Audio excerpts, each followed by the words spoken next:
जंग का समय चल रहा था। ईवा नाम की लेडी अपने विंडो से ये सब देखे जा रही थी और तभी एक जोरदार धमाके ने उसकी आंखों के सामने सब के सब खत्म कर दिया। तभी कोई अनजान शख्स उसका हाथ पकड़ते हुए खींचकर उसे बेसमेंट तक ले जाता है। हर तरफ अफरा तफरी मच चुकी थी। सब अपनी जान बचाने के लिए भागे जा रहे थे। ईवा का हाथ पकड़ने वाला इंसान उसे खींचकर एक बंकर में ले गया। यहाँ एक आदमी ने इनके आने के बाद उस बंकर को बंद कर दिया और फिर उसे टैप से शील्ड भी कर दिया ताकि बाहर से आने वाले रेडिएशंस उनको नुकसान न पहुंचा दे। बाहर से लगातार लोगों की चीखने पुकारने की आवाजें आ रही थी। ये किसी और का नहीं बल्कि माइकी का ही था और माइकी ने ही उस बंकर को बनाया हुआ था जिसे पहले ही ऐसी किसी तबाही का अंदाजा था। वो यहाँ मौजूद 6 लोगों को बताता है कि अगर किसी ने यहाँ से बाहर जाने की कोशिश की तो वो जल कर राख हो जाएगा, क्योंकि बाहर इतनी बड़ी ब्लास्ट की वजह से टेम्परेचर बहुत ही ज्यादा मात्रा में बढ़ चुकी थी। रेडिएशंस ने अगर उनके बॉडी पर असर दिखा दिया तो ये लोग हैंडीकैप भी हो सकते हैं और पागल भी। अभी वो यही बात कर ही रहा था कि एक और बहुत बड़ा ब्लास्ट हुआ जिसकी वाइब्रेशन से इस बंकर की छत भी गिर गई। बाहर का हाल इससे भी ज्यादा बुरा था। कोई नहीं जानता था कि किसको कितने वक्त के लिए यहाँ इस बंकर में रहना पड़ेगा। ज्यादा समय रुकने को सुनकर एक वेंडी नाम की बच्ची पैनिक हो जाती है और बाहर जाने की जिद करने लगती है। तब माइकी उसे धमकाता है। सब उससे पूछने लगते हैं कि हम यहाँ आखिर करेंगे क्या। तो माइकी कहता है कि अगर तुम सबको जिंदा रहना है तो बस तुम सबको मेरी बात माननी है। मैं पहले भी नागासाकी की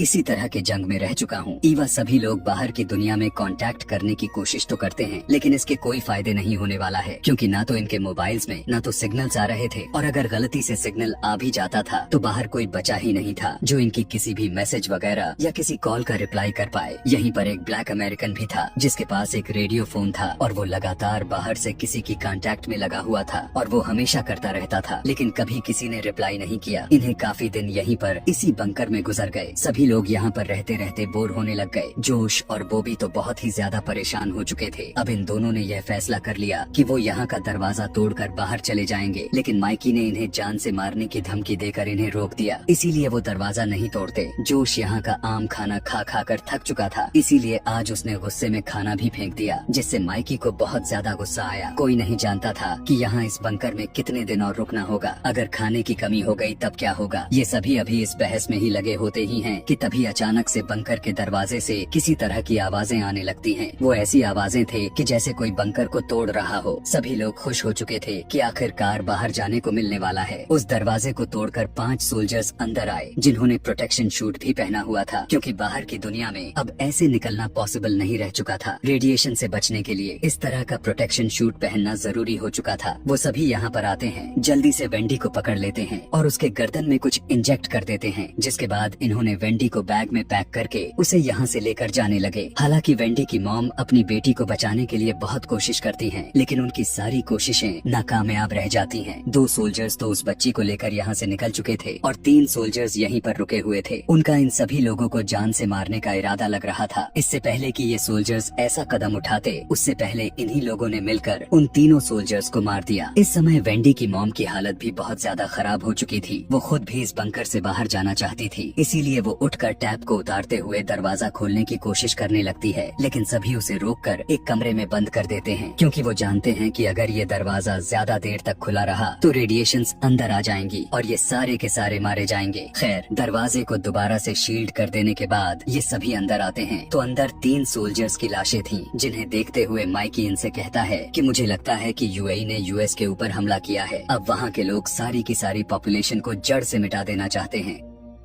इधर जो ब्लैक अमेरिकन था उसने एक बार फिर से अपने रेडियो फोन से बाहर बचे सर्वाइवर से कांटेक्ट करने की कोशिश करता है, लेकिन माइकी उसे ऐसा करने से रोक देता है और वो उससे कहता है कि हो सकता है कि तुम्हारे ही इस रेडियो फोन से हमारे इस लोकेशन के बारे में पता चला हो और अब भी इस रेडियो फोन की वजह से हम सभी फंस सकते हैं। तुम उसे बंद कर दो। माइकी के कहने पर वो भी उसे छोड़ देता है। यहाँ पर ईवा वेंडी की मॉम के पास जाती है खाना और पानी लेकर, जो वो वेंडी की वजह से बहुत ज्यादा परेशान हो चुकी थी। इधर बाहर सभी लोग मरे हुए सोल्जर्स के ऊपर से प्रोटेक्टिव सूट निकाल लेते हैं। 2 सूट तो डैमेज हो चुके थे, लेकिन एक सूट पूरी तरह से ठीक था, जिन्हें पहनकर बाहर की दुनिया में जा सकते थे। ईवा सभी से कहने लगती है कि बाहर मैं जाऊंगी और आर्मी वालों से मदद ढूंढ कर लेकर आऊंगी, लेकिन ये लोग ईवा के बाहर जाने पर तैयार नहीं हो रहे थे, क्योंकि सूट तो एक ही था। इनको लगने लगता है कि ईवा शूट लेकर भाग जाएगी, इसीलिए सभी लोग डिसाइड करते हैं कि जोश को बाहर भेजेंगे, क्योंकि उसके एक दोस्त को लड़ाई के दौरान एक गोली लग चुकी थी और वो अभी भी यहीं पर है। इनको लगता था कि वो वो अपने उस दोस्त को बचाने के लिए वापस जरूर आएगा। वो सोल्जर्स की प्रोटेक्टिव शूट को पहनकर सोल्जर की ही गन को लेकर बाहर निकलता है और देखता है कि बंकर के बाहर हर जगह एक एक टनल बना दी गई थी। वो उस टनल से होता हुआ एक ऐसी जगह पर पहुंचता है जहां उसी के जैसे सूट पहने हुए काफी सारे लोग अपना काम किए जा रहे थे। ये किसी तरह की लैब लग रही थी। शायद ये सभी यहाँ पर किसी चीज पर रिसर्च कर रहे होंगे। जोश गौर से देखने समझने लग गया कि आखिर ये यहाँ पर कर क्या रहे हैं। उसने देखा कि लैब में बच्चों के बाल रखे गए थे और बहुत सारे कैप्सूल्स के अंदर ढेर सारे बच्चों को कैद करके रखा गया था। ये सभी बच्चे बेहोशी के हालत में थे और इन्हीं बच्चों में वेंडी भी मौजूद थी। वेंडी को देखकर वो थोड़ा सा इमोशनल हो जाता है और वो उसे बाहर निकालने की कोशिश करता है और उसकी इस हरकत से यहाँ पर मौजूद बाकी के लोग भी उसे पहचान लेते हैं कि जोश उनकी टीम का मेंबर नहीं है। इससे पहले वे लोग जोश को पकड़कर जान से मार देते। डर कर भागता हुआ वो अपने बंकर की तरफ आता है। वो लोग जोश का पीछा भी करते हैं, लेकिन जोश जल्दी से बंकर के अंदर आकर दरवाजे को बंद कर देते हैं। जोश की हालत खराब लग रही थी। वो बहुत ही ज्यादा इमोशनल के साथ रो भी रहा था। वो सबको बताता है कि बाहर कुछ नहीं बचा। रेडिएशन से बचने के लिए लोग टनल में रह रहे हैं और बाहर बच्चों के ऊपर किसी तरह के एक्सपेरिमेंट्स भी किए जा रहे हैं। वो रोता हुआ वेंडी की मॉम की तरफ देखकर उनसे सॉरी कहता है, क्योंकि वो वेंडी को अपने मॉम के पास लाने में नाकामयाब रह चुका था। अभी ये सभी इस बारे में बात ही कर रहे थे कि तभी उन्होंने देखा कि बाहर से बंकर के दरवाजे को कोई वेल्ड कर रहा है, जो कि इनके आने जाने के आखिरी उम्मीद पर भी पानी छिड़ चुकी थी। माइकी भी बहुत परेशान था। वो भी नहीं जानता था कि बाहर वे लोग कौन हैं और वो उनसे आखिर क्या चाहते हैं। खैर, इसी तरह से कुछ दिन और गुजर जाते हैं। आगे अब जिन सोल्जर्स को इन्होंने मारा था उनकी डेड बॉडीज अभी तक इसी बंकर में पड़ी हुई थी। अब चूंकि बॉडी सड़ने की वजह से बंकर पूरी तरह से स्मेल से भर चुका था, इन्हें अगर यहाँ जिंदा रहना था तो इन्हें इन बॉडीज को कहीं ठिकाने लगाने ही होंगे। काफी सोचने के बाद ये लोग उस बंकर में ही एक गड्ढा करके उस डेड बॉडीज को दफना देते हैं। उन लाशों को ठिकाने लगाने के बाद इनकी बहुत सारे प्रॉब्लम सॉल्व हो चुकी थी, लेकिन हर गुजरते दिनों के साथ साथ एक नया प्रॉब्लम आ जाती थी और अब इनके पास से खाना भी खत्म हो चुका था। भूखे पेट इन्हें काफी दिन गुजर गए। तब यहाँ ईवा ने गौर किया कि इस बंकर में भी एक ऐसा कमरा भी है जिसके अंदर सिर्फ माइकी ही जाता है और उसके अलावा कोई नहीं जाता। ये सभी माइकी से छुपकर एक दिन उसके कमरे में हल्ला बोल देते हैं। इन्हें शक था कि माइकी ने जरूर वहाँ पर खाना छुपा कर रखा होगा, लेकिन इस कमरे में खाने पीने के लिए कुछ भी नहीं था। बस दीवारों पर बहुत सारे न्यूज़पेपर के कटिंग्स लगी हुई थी। उसकी एक फैमिली फोटो थी और ज्यादातर जंग की खबरें थी। ये लोग काफी हैरान थे कि माइकी को जंगों में इतना क्यों इंटरेस्ट था और वो ऐसे अकेला इस बंकर में क्यों रहता था। अभी वो उस कमरे के बारे में इंफॉर्मेशन ले ही रहे थे कि तभी वहाँ पर माइकी आ गया। यह सब देखकर सभी पर गुस्सा होने लगा और उसने सबसे पूछा कि आखिर तुम लोग यहाँ पर कर क्या रहे हो। सबने कहा कि हम खाने की तलाश में आए हैं। तब माइकी ने गुस्से में जवाब देते हुए कहा कि अगर मेरे पास खाना होता तो मैं तुम लोगों के साथ जरूर बांटता, जो पहले से बांटता आ रहा हूँ। मैं भी तुम लोगों की तरह ही भूखा हूँ।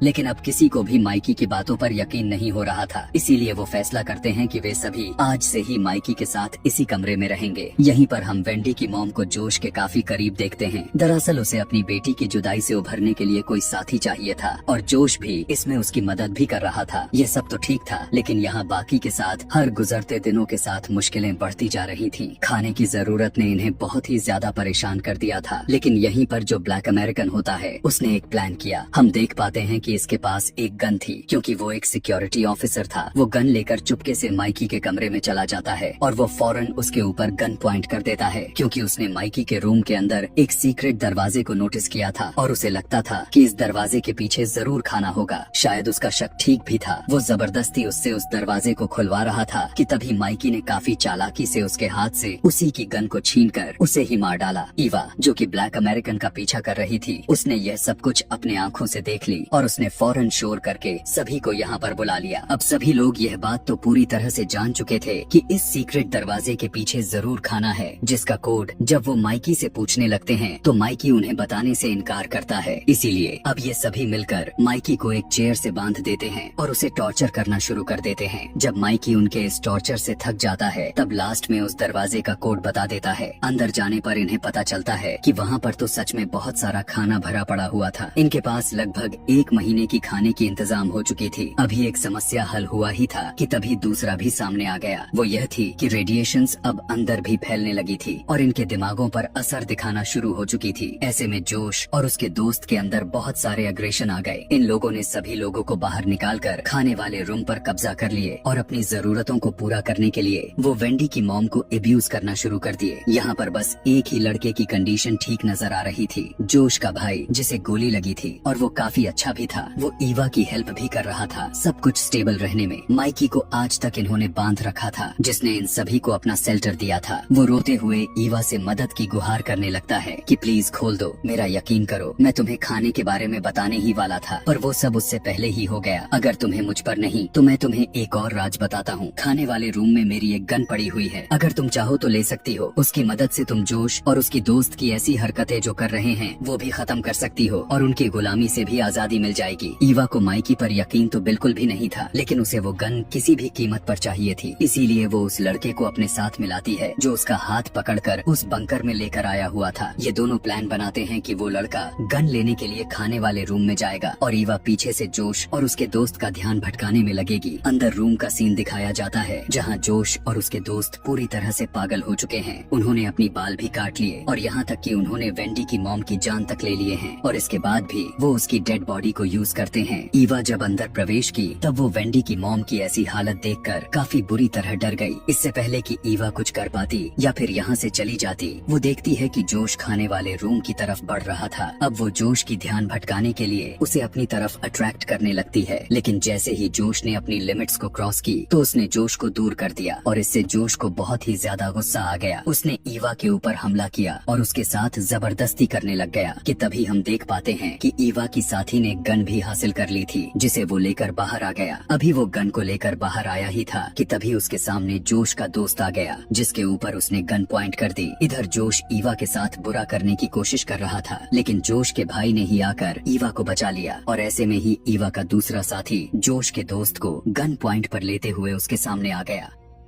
बंदूक अभी भी उसके हाथ में थी। ईवा जोर से चिल्लाई कि जोश को मार दो, लेकिन वो घबरा गया। उसने गोली तो चला दी, लेकिन जोश के बजाय जोश के अच्छे भाई को लग गई और वो वहीं पर मर गया। घबराहट में उसके हाथ से गन भी गिर गई थी। जोश का साथी जल्दी से उस लड़के के ऊपर हमला कर देता है। इससे पहले कि वो आदमी कुछ कर पाता, ईवा फौरन से गन उठाकर उस आदमी को जान से मार देती है। यहाँ पर जोश अपने भाई के गम में पागल हो चुका था, इसीलिए वो गुस्से में खड़ा होकर ईवा के साथी को ही मार देता है, जिसने गलती से उसके भाई को मारा था। वो ईवा को भी मारने की कोशिश कर रहा था, लेकिन उसे पहले ही ईवा वहाँ से भागकर माइकी के पास आ गई और उसने माइकी को अपने मदद के लिए खोल दिया। जैसे ही माइकी आजाद हुआ, दूर से आते जोश के ऊपर गोली चला दी और मरने से पहले जोश ने भी यहाँ पर आग लगा दी ताकि उसके साथ साथ ईवा और माइकी भी मारे जाए। अब बंकर में चारों तरफ आग ही आग फैल चुकी थी। बचने का कोई रास्ता दिखाई नहीं दे रहा था। तभी ईवा को याद आया, एक बार माइकी ने उसे बताया था कि इस बंकर से बाहर जाने का एक ही रास्ता है जो सीवरेज से होकर गुजरता है। वो भाग कर जाती है और माइकी के आने से पहले उस बंकर में जल्दी से एक प्रोटेक्टिव शूट उठाकर जल्दी से पहन लेती है। जिस कमरे से इन्हें निकलना था उसका दरवाजा ईवा ने पहले ही बंद कर दिया था। माइकी ने अंदर से दरवाजे के पास जोर जोर से चिल्लाने लगा, लेकिन ईवा ने खोला नहीं और इस तरह से माइकी समझ गया था कि अब उसका आखिरी वक्त आ चुका है। वो आखिरी वक्त में अपनी वाइफ और अपनी बेटी को याद करता है। इधर ईवा को दिखाया जाता है जो सीवरेज लाइन के जरिए अब बाहर निकलने में मुकाम हासिल कर ली थी। बाहर आते ही उसने तबाही का एक खौफनाक मंजर देखती है। चारों तरफ धुआं ही धुआं था। पूरा का पूरा शहर तबाह हो चुका था और उसे कहां पर जाना था कुछ भी नहीं मालूम था। अब उसे कुछ भी समझ में नहीं आ रहा था कि वो अब क्या करे और यहीं पर तबाही को दिखाते हुए इस मूवी को यहीं पर समाप्त कर दिया जाता है।